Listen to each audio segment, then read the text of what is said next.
ಇಲ್ಲಿಗೆ ಒಂದು ಸ್ವಲ್ಪ ಸೀರಿಯಸ್ ಕನ್ವರ್ಸೇಷನ್ ಮುಗಿಸೋಣ. ನೆಕ್ಸ್ಟ್ ಸ್ವಲ್ಪ ತಮಾಷೆ ಕಡೆಗೆ ಹೋಗೋಣ. ರ್ಯಾಪಿಡ್ ಫೈರ್ ಪ್ರಿಪೇರ್ ಮಾಡಿದ್ದೀನಿ ಸರ್. ಓಕೆ, ಮೊದಲಿಗೆ ನಿಮ್ಮ date of birth sir? 16th January. Okay, Google ಅಲ್ಲೇ ರಾಂಗ್ ಗೊತ್ತು ಮತ್ತೆ. ಹೌದಾ? 13th January ಅಂತ ಗೊತ್ತಿಸ್ತಿದ್ದೆ. 16th January. ಓಕೆ, ನಂತರ ಸರ್ ನಿಮ್ಮ ಫೇವ್ರೆಟ್ ಫುಡ್? ನನ್ನ ಫೇವ್ರೆಟ್ ಫುಡ್ ಚಿಕನ್. ಏನ್ ಮಾಡ್ತೀವಿ? ನಾನ್ ವೆಜ್ ಅಂತ ಮಾತಾಡ್ತೀನಿ. Non veg. ನಿಮ್ಮ ಫೇವ್ರೆಟ್ ಟ್ರಾವೆಲ್ ಡೆಸ್ಟಿನೇಷನ್ ಸರ್? ಎಲ್ಲಾನು ಫೇವ್ರೇಟ್. ಯಾಕಂದ್ರೆ ಟ್ರಾವೆಲ್ ಮಾಡೋದೇ ಒಂದ್ ಚಂದ. ಯಾಕಂದ್ರೆ ಈಗಂತೂ ಟೈಮ್ ಸಿಗ್ತಾ ಇಲ್ಲ. ಮುಂಚೆ ಮಾಡ್ಬೇಕು ಅಂದ್ರೆ ನಮ್ಮ ಹತ್ರ ದುಡ್ಡು ಇರ್ತಾ ಇರ್ಲಿಲ್ಲ. ಈಗ ಮಾಡೋಣ ಅಂದ್ರೆ ಟೈಮ್ ಇಲ್ಲ. ದುಡ್ಡಿದ್ದಾಗ ಟೈಮ್ ಇರಲ್ಲ, ಟೈಮ್ ದುಡ್ಡು ಇರಲ್ಲ. ಈ ಒಂದ್ ಟೈಮ್ ಮಾಡ್ಕೊಂಡು ಟ್ರಾವೆಲ್ ಮಾಡ್ಬೇಕು ಅನ್ನೋ ತುಂಬಾ ಇದೆ. ನಾನು ತುಂಬಾ ಕಡೆ ಟ್ರಾವೆಲ್ ಮಾಡಿಲ್ಲ. ನೇಚರ್ ಜೊತೆ ಇದ್ರೆ ಎಂಜಾಯ್ ಮಾಡ್ತೀರಾ ಹೇಗೆ ಸರ್? ಹೌದು.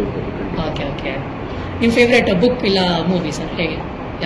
ರೀಸೆಂಟ್ ಆಗಿ ನಾನು the power of your sub conscious mind ಅಂತ ಒಂದು ಓಕೆ ಓಕೆ ತುಂಬಾ ಇಷ್ಟ ಆಯ್ತು ನನಗೆ. ಅಂದ್ರೆ ಎಷ್ಟೊಂದು ವಿಚಾರಗಳು ನಂಗೆ ಗೊತ್ತಿತ್ತು ಮುಂಚೆ, ಹಾಗಾಗಿ ಅದು ನನಗೆ ಇಷ್ಟ ಆಯ್ತು. ಮೂವಿ ನನಗೆ ರೀಸೆಂಟ್ ಆಗಿ ತುಂಬಾ ಇಷ್ಟ ಆಗಿತ್ತು ಮ್ಯಾಕ್ಸ್. ಓಕೆ ಓಕೆ, ಸರಿ ಸರ್. ನಿಮ್ಮ ಫೇವ್ರೆಟ್ ಆಕ್ಟರ್ ಮತ್ತೆ ಆಕ್ಟ್ರೆಸ್ ಯಾವುದೇ ಫೀಲ್ಡ್ ಅಲ್ಲಾದ್ರೂ, ಅಂದ್ರೆ ಯಾವುದೇ ಇಂಡಸ್ಟ್ರಿಯಲ್ಲಾದ್ರೂ ಆಗ್ಬಹುದು? ನಾನು ತುಂಬಾ ಸಿನಿಮಾಗಳು ನೋಡಿದ್ದೀನಿ, ಎಲ್ಲಾ ಭಾಷೆ ಸಿನಿಮಾಗಳನ್ನು ನೋಡಿದ್ದೀನಿ, ಎಲ್ಲಾ ಭಾಷೆ ಆಕ್ಟರ್ಸ್ಗಳನ್ನು ನಾನು ಎಲ್ಲರಿಂದನೂ ಒಂದ್ ಸ್ವಲ್ಪ ಕಲ್ತ್ಕೊಂಡು ಬಂದಿದ್ದೀನಿ. ಎಲ್ಲರಿಂದನೂ ಇನ್ಸ್ಪೈರ್ ಆಗಿದ್ದೀನಿ, ಎಲ್ಲರೂ ಐಡಿಯಲೈಸ್ ಮಾಡಿದ್ದೀನಿ. ಹಾಗಾಗಿ ಎಲ್ಲರೂ ಇಷ್ಟ ನನಗೆ. ನಮ್ಮ ಇಂಡಸ್ಟ್ರಿಯಲ್ಲಿ ಅಷ್ಟೇ ರಾಜ್ಕುಮಾರ್ ಸರ್ ಇಂದ ಹಿಡಿದು ಇತ್ತೀಚೆಗೆ ಸ್ಟಾರ್ ಆಗಿರೋ ಎಲ್ಲ ಆಕ್ಟರ್ಗಳು ನನಗೆ ಇಷ್ಟ. ಎಲ್ಲರಿಂದನೂ ಕಲ್ತಿದ್ದೀನಿ ನಾನು. ಒಬ್ಬರಷ್ಟೇ ಹೇಳ್ಬಿಟ್ರೆ ನಾನು ಕಷ್ಟ ಅಂತೀರಾ? ಓಕೆ, ಮತ್ತೆ ನೀವು ಟೈಮ್ ಪಾಸ್ ಎಲ್ಲಾದ್ರೂ ಯಾವಾಗಾದ್ರು ಬೋರ್ ಹೊಡಿತಿದ್ರೆ ಇದೊಂದು ಕೆಲಸ ಮಾಡ್ತೀನಿ, ಇದರಿಂದ ನನಗೆ ತುಂಬಾ ಟೈಮ್ ಪಾಸ್ ಮಾಡ್ದಂಗೂ ಅನ್ಸುತ್ತೆ, ನಾನು ಸ್ವಲ್ಪ ಚೆನ್ನಾಗಿರುತ್ತೆ ಅಂತ ಅನ್ಸೋದಿದ್ರೆ ಏನ್ ಮಾಡ್ತೀರಾ ಸರ್? ನಾನೇ ನಿಜವೂ ನಂದೇ ಒಂಥರ ಬೋರಿಂಗ್ ಲೈಫ್ ಸ್ಟೈಲ್. ನನಗೆ ಪಾರ್ಟಿ ಅದು ಇದು ಯಾವುದು ನಾನು ಮಾಡಲ್ಲ. ನನಗಿರೋ ತುಂಬಾ ಚಿಕ್ಕ ಸರ್ಕಲ್. ನನ್ನ ಫ್ರೆಂಡ್ಸ್ ಮೀಟ್ ಮಾಡೋದು, ಅವ್ರಿಗೆ ಕಾಲ್ ಮಾಡೋದು, ಸಿನಿಮಾ ನೋಡೋದು, ನಾನು ವರ್ಕೌಟ್ ಏನಾದ್ರು ಮಾಡೋದು, ಅದನ್ನ ಮಾಡ್ತೀನಿ. ಇಫ್ ನಾಟ್ ಆಕ್ಟರ್ ಏನಾಗ್ತಿದ್ರಿ ನೀವು ಅಂತ ಹೇಳಿ? ಇಫ್ ನಾಟ್ ಆಕ್ಟರ್ ಎಜುಕೇಶನ್ ಫೇಲೆ, ಅದು IT ಕಂಪ್ನಿಯಲ್ಲಿ ಕೆಲಸ ಮಾಡ್ತೀನಿ. ಕ್ರೇಜಿಯೆಸ್ಟ್ ಫ್ಯಾನ್ ರಿಕ್ವೆಸ್ಟ್ ಸರ್ ನಿಮಗೆ ಇವತ್ತವರೆಗೂ?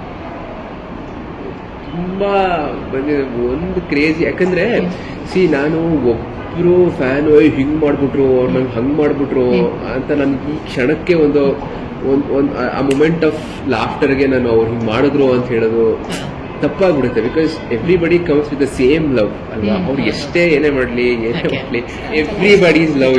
ನನಗೆ ಎಲ್ಲ ಕೂಡ ಕ್ರೇಜಿಯಸ್ ಮೂಮೆಂಟ್ಗಳೇ. ಏನಾದ್ರು ಮಾಡಿ, ಪ್ರೀತಿ ತೋರ್ಸಕ್ಕೆ ಏನಾದ್ರು ಮಾಡ್ತೀರೋ as long as it is not harming you.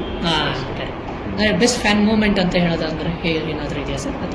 Every fan interaction is a dream come true moment. ನನ್ಗೆ ಯಾರೋ ಬಂದು ನಿಮ್ ಸೀರಿಯಲ್ ನೋಡ್ತೀನಿ, ನಿಮ್ ವರ್ಕ್ ಇಷ್ಟ ಅಂತ ಹೇಳಿದ್ರಲ್ಲ, every moment is a best moment. ಅಂದ್ರೆ ಪ್ರತಿಯೊಬ್ಬರು ಫ್ಯಾನು ನನಗೆ ಇಷ್ಟ.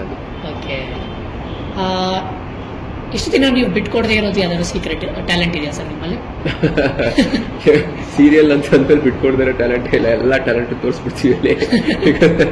ಇನ್ನು ಅದ್ ಬಿಟ್ಟು ಇನ್ನೇನಪ್ಪ ಮಾಡೋದು ಅಂತ ಯೋಚನೆ ಮಾಡ್ಬೇಕು. ಎಲ್ಲ ಟ್ಯಾಲೆಂಟ್ ಮುಗಿದೋಯ್ತಲ್ಲ, ಇನ್ನೇನ್ ಮಾಡೋದು ಇವಾಗ ಅಂತ. ಓಕೆ, ಒಂದು ವಸ್ತುನ ನಾನು ಬಿಟ್ಟು ಇರಕ್ಕೆ ಆಗೋದಿಲ್ಲ ಅಂತ ಅನ್ನೋದು ಯಾವ ವಸ್ತುನ ಬಿಟ್ಟಿರೋದಕ್ಕೆ ಆಗೋದಿಲ್ಲ? ಫಾರ್ ಎಕ್ಸಾಂಪಲ್ ಕೊಡೋದಾದ್ರೆ ಸ್ಮಾರ್ಟ್ ಫೋನ್ ಸರ್, ಅದು ಬಿಟ್ಟು ಯಾರು ಇರಲ್ವಲ್ಲ? ನಂಗೆ ಹಂಗೇನಿಲ್ಲ, ಇರ್ತೀನಿ ನಾನು. ಪ್ರಾಬ್ಲಿ ನಾನ್ ವೆಜ್ ಬಿಟ್ಟಿರಲ್ಲ ಅನ್ಸುತ್ತೆ. ಅಂದ್ರೆ ತುಂಬಾ ರೆಗ್ಯುಲರ್ ಆಗಿ ನೀವು ಅದನ್ನ ಅಂದ್ರೆ ರೆಗ್ಯುಲರ್ ಆಗಿ ತುಂಬಾ ನಾನ್ ವೆಜ್ ತಿಂತೀರಾ? ಹೌದು, ಆಲ್ಮೋಸ್ಟ್ ಡೈಲಿ. ಓಕೆ, ನಿಮ್ ಬಿಗ್ಗೆಸ್ಟ್ ಫಿಯರ್ ಅಂತ ಅಂದ್ರೆ ಸರ್ ಇದನ್ನ ಕಳ್ಕೋಬಾರ್ದು ನಾನು, ಆ ತರ ಏನಾದ್ರು ಇದ್ರೆ? ಅಂದ್ರೆ ತುಂಬಾ ಯೋಚನೆಗಳು ಮಾಡ್ತಾ ಈ ಮೂಮೆಂಟ್ ಕಳ್ಕೋಬಾರ್ದು ಅಷ್ಟೇ. ಅದೇ ಬಿಗ್ಗೆಸ್ಟ್ ಫಿಯರ್. ಅಯ್ಯೋ ಯಾವ್ದು ನಮ್ದಲ್ಲ, ಅಯ್ಯೋ ಇದು ನಮ್ದು, ನನ್ನ ಹತ್ರ ಇದಿದೆ, ನಾಳೆ ನಂಗಿಲ್ಲ, ಏನೂ ಇಲ್ಲ. ಈ ಮೂಮೆಂಟ್ ಅಲ್ಲಿ ನಾವು ಖುಷಿಯಾಗಿರ್ಬೇಕು. ಅದನ್ನೇ ಯೋಚನೆ ಮಾಡ್ಕೊಂಡು ಈ ಮೂಮೆಂಟ್ ಕಳ್ಕೋಬಾರ್ದು ಅನ್ನೋದೇ ನನ್ನ ಬಿಗ್ಗೆಸ್ಟ್ ಫಿಯರ್. ಇದು ತುಂಬಾ ಜನ ಮಾಡಲ್ಲ ಅಂತ ಅನ್ಸುತ್ತೆ. ಇದು ಒಂದು ಒಳ್ಳೆ ಅಡ್ವೈಸ್ ಆಗಬಹುದು. ಹೌದು, ಯಾವ್ದು ನಮ್ದಲ್ಲ, ಬಂದಿರೋ ನಾವು ಖುಷಿಯಾಗಿದ್ದು ಅಷ್ಟೇ. Purpose of life is to be happy. ನಾವು ಅದನ್ನ ಒಂದು ಸ್ಟ್ರಕ್ಚರ್ ಅಂತ ಕಟ್ಕೊಂಡ್ರೆ ಖುಷಿಯಾಗಿರೋಣ ಅಂತ. ಬಟ್ ಆ ಸ್ಟ್ರಕ್ಚರೇ ನಮ್ಗೆ ಇಷ್ಟ ಆಗ್ತಿಲ್ಲ, ಅದ್ರ ಬಗ್ಗೆನೇ ಯೋಚನೆ ಮಾಡ್ಕೊಂಡು ಈ ಕ್ಷಣನೇ ಕಳ್ಕೊಂತ ಇದೀವಿ ಅಂದ್ರೆ ಏನಂತ. ನೀವು ನಮ್ಮ ಈಗ ತುಂಬ ಯೂತ್ ಇದೇ ಇಂಡಸ್ಟ್ರಿಗೆ ಬರ್ಬೇಕಂತ ಅನ್ಕೊಂಡಿರ್ತಾರೆ, ಅವ್ರಿಗೇನಾದರೂ ಚಿಕ್ಕ ಕಿವಿ ಮಾತು ಹೇಳೋದಾದ್ರೆ ಏನು ಹೇಳ್ತೀರಾ? ಫಸ್ಟ್ ಒಂದ್ ಅರ್ಥ ಮಾಡ್ಕೊಬೇಕು, ಇಲ್ಲಿ ಪ್ರೊಫೆಷನ್ ಆಗಿ ಬರ್ತೀರಾ ಅಂದ್ರೆ ಬಿಸ್ನೆಸ್ ಅರ್ಥ ಮಾಡ್ಕೊಬೇಕು. ಓಕೆ. ಎಷ್ಟ್ರ ಮಟ್ಟಿಗೆ ಬಿಸ್ನೆಸ್ ಏನ್ ನಡೀತಾ ಇದೆ, ನಮ್ಮ ಅವಶ್ಯಕತೆ ಈ ಬಿಸ್ನೆಸ್ಗೆ ಏನಿದೆ, ನಾವು ಹೋದ್ರೆ ಈ ಬಿಸ್ನೆಸ್ ಅಲ್ಲಿ ನಾವು ಹೆಂಗ್ ಬದುಕಬಹುದು ಅನ್ನೋದು ಫಸ್ಟ್ ಈ ಬಿಸ್ನೆಸ್ ಅರ್ಥ ಮಾಡ್ಕೊಬೇಕು. ಆಮೇಲೆ ಆರ್ಟ್ ನ ಎಷ್ಟಾಗತ್ತೆ ಅಷ್ಟು ಕಲಿಬೇಕು.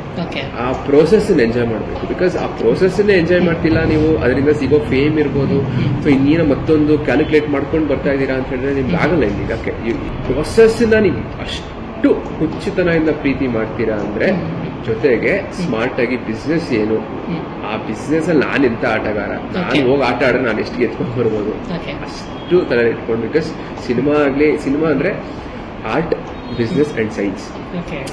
ನಾನು ಬರೀ ಆರ್ಟ್ ಗೊತ್ತು ಅಂತ ಅಂದಿರೋರು ಎಷ್ಟೋ ಜನ ಇಲ್ಲ ಫೀಲ್ಡ್ ಅಲ್ಲಿ ಹೋಗ್ಬಿಟ್ಟಿದ್ದಾರೆ, ಬಿಕಾಸ್ ಅವ್ರಿಗೆ ಬಿಸ್ನೆಸ್ ಗೊತ್ತಿಲ್ಲ. ಅಂಡ್ ಬಿಸ್ನೆಸ್ ಗೊತ್ತು, ನನ್ಗೆ ಆರ್ಟ್ ಸೈನ್ಸ್ ಗೊತ್ತಿಲ್ಲ ಅಂದ್ರೆ ಆಗಲ್ಲ.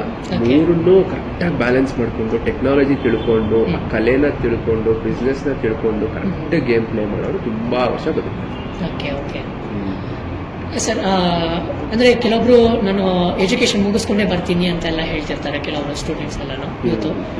ಎಜುಕೇಶನ್ ಮುಗಿಸ್ಕೊಂಡೇ ಬಂದ್ರೆ ತುಂಬಾ ಒಳ್ಳೇದಾಗತ್ತಾ, ಹೇಗೆ ಸರ್ ಅದು? ಯಾಕಂದ್ರೆ ಈ ಕಡೆ ಟೋಟಲ್ ಆಗಿ ಈ ಪ್ರೊಫೆಷನ್ ಕಡೆ ಅವ್ರು ಗಮನ ಕೊಟ್ರೆ ಏನಾಗಬಹುದು, ಇಲ್ಲಾಂದ್ರೆ ಎಜುಕೇಶನ್ ಮುಗಿಸ್ಕೊಂಡ್ ಬಂದ್ರೆ ಅದು ಹೆಲ್ಪ್ ಆಗತ್ತಾ, ಹೇಗೆ ಅಂತ ನಿಮ್ಮ ಅನಿಸಿಕೆ?